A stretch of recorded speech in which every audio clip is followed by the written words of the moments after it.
Welcome back to Sibos TV, everybody. You're watching our mid-morning report.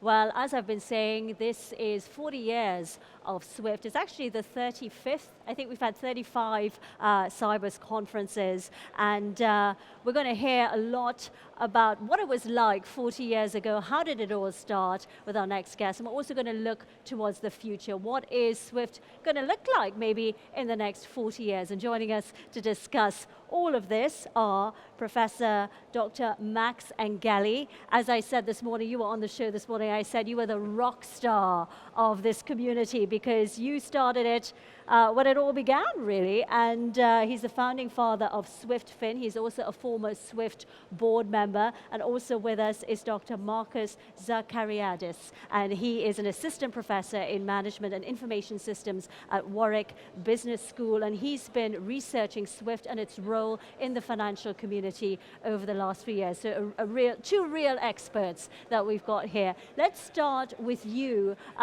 Professor Engeli, if I can, first of all. You were there at the very beginning and you brought an interesting document that you were showing me this morning. For the people who missed it, just tell us a little bit about what you've got here. This document tells about the first version of the standards. Can I just hold it up a little bit? Yeah. If you want. Okay, yeah. I can hold.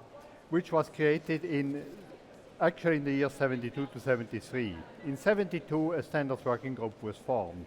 It didn't have a task prescribed, it had to define the task by itself. But there was a good collaboration within the working group. However, when the first paper appeared, and the working group had been subdivided in different subsections, I was responsible for bank addresses, for example, not for the message text directly, but when the first version appeared, I felt, well, that could not be it. Mm-hmm. And not being a banker, but a mathematician, and having had very good background from the Swiss banks, it was possible to then generate a very logical structure, which is described here. And since logic does not change with time, mm-hmm. that was the happy thing, that it survived and still is used today. Mm-hmm. And looking forward, what are we going to see? I mean, the whole industry, we had some people within the industry at Standards looking at this document this morning, and they say, oh my gosh, a lot of it is still the same thing. But there have been a lot of changes over the years, but what's going to stick and what's going to change? Since the very beginning, SWIFT was about three very foundational things. Mm-hmm. First, I think, was the strength of the network. Then, of course, the extremely valuable standards. And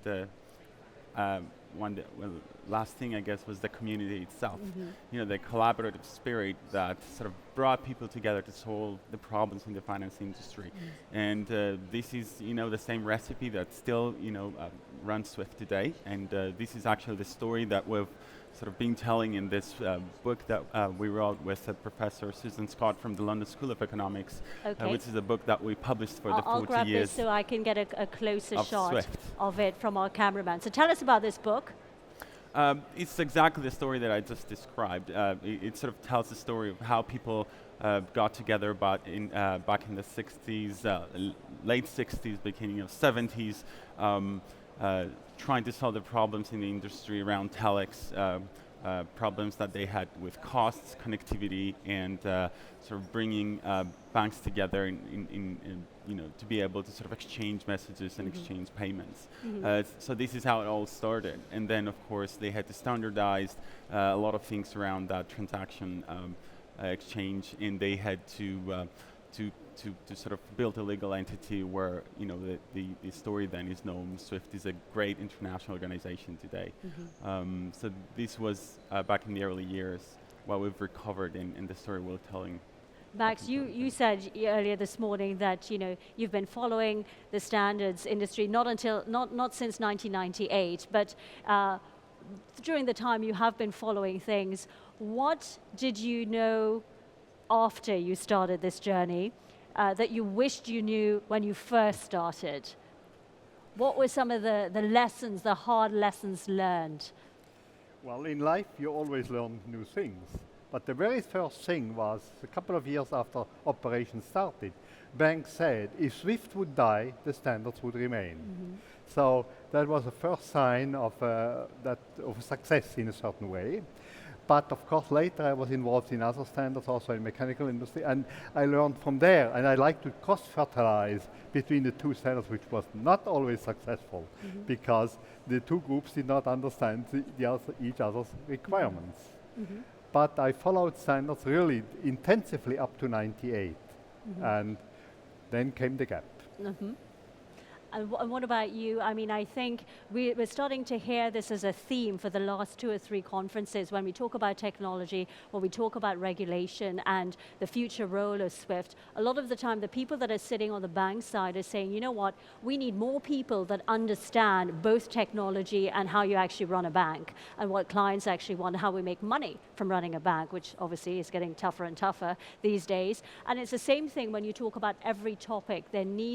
There's now more and more of this knowledge that needs to have that overlap.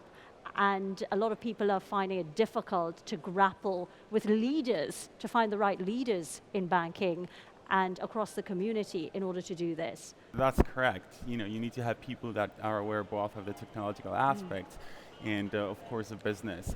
But something that I would like to focus a little bit more, and it's also part of the book, we're talking about global institutions, and this is why it's part of the Global Institutions series.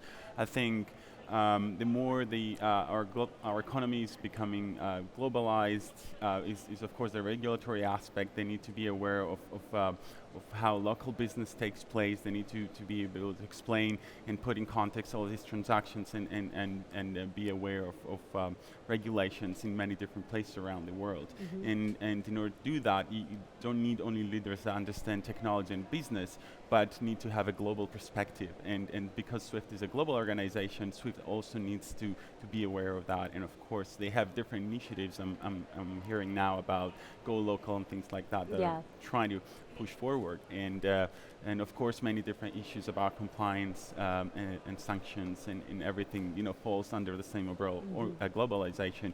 And these things we specifically address in the book and we discuss in great detail. Well, enjoy the rest of the conference. We've got to leave it there. Thanks very much to both of you. It's been a pleasure having you here on Sibos TV.